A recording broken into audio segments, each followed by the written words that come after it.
Yes ready. जैसा कि उल्लेखित है कि महमूद गजनवी का भारत पर आक्रमण करने का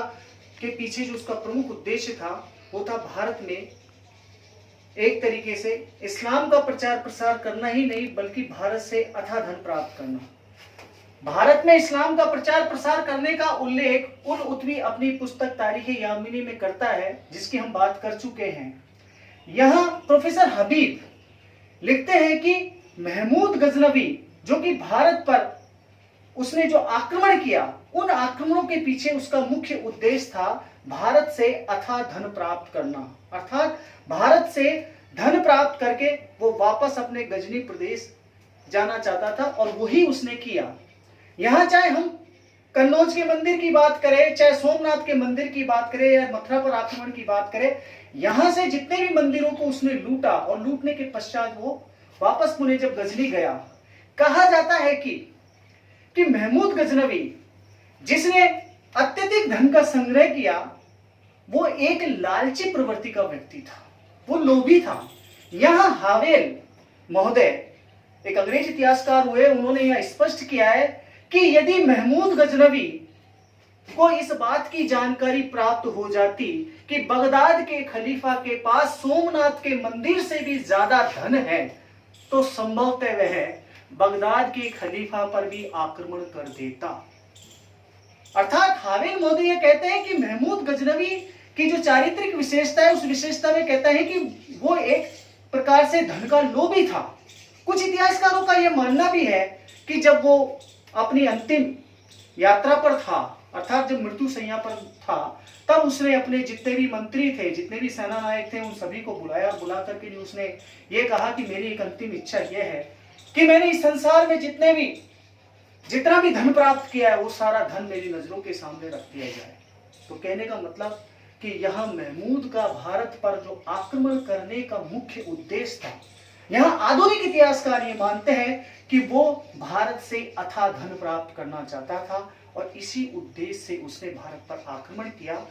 और इसके साथ साथ यदि हम समकालीन इतिहासकारों की बात करें तो समकालीन इतिहासकार उल उत्वी जो कि उसका निजी सचिव था, जिसने तारीख यामिनी में उल्लेखित किया है कि महमूद गजनवी का जो उद्देश्य था वो भारत में इस्लाम का प्रचार प्रसार करना चाहता था। वो एक तरीके से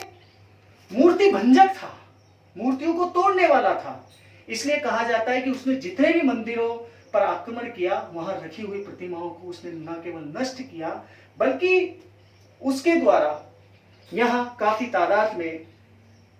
इस्लाम को स्वीकार करने के लिए लोगों को बाध्य भी किया गया। इस प्रकार से हम कह सकते हैं कि महमूद गजनवी का उद्देश्य भारत में धन प्राप्त करना तो रहा ही था, लेकिन इस्लाम का प्रचार प्रसार करना भी उसका उद्देश्य था। ये बात अलग है कि केवल उसने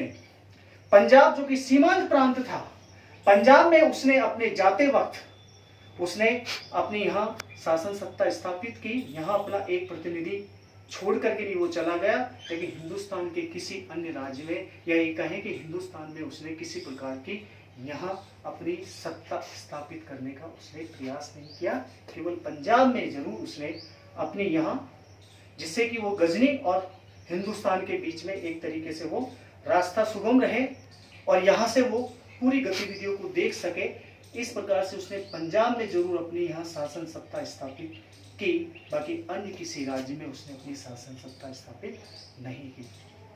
महमूद गजनवी के आक्रमणों का जो प्रभाव है यहाँ स्पष्ट रूप से भारतीय राजनीतिक व्यवस्था पर देखने को मिलता है। एक तरीके से कहें तो तत्कालीन समय के शासकों की जो नीतियां थी,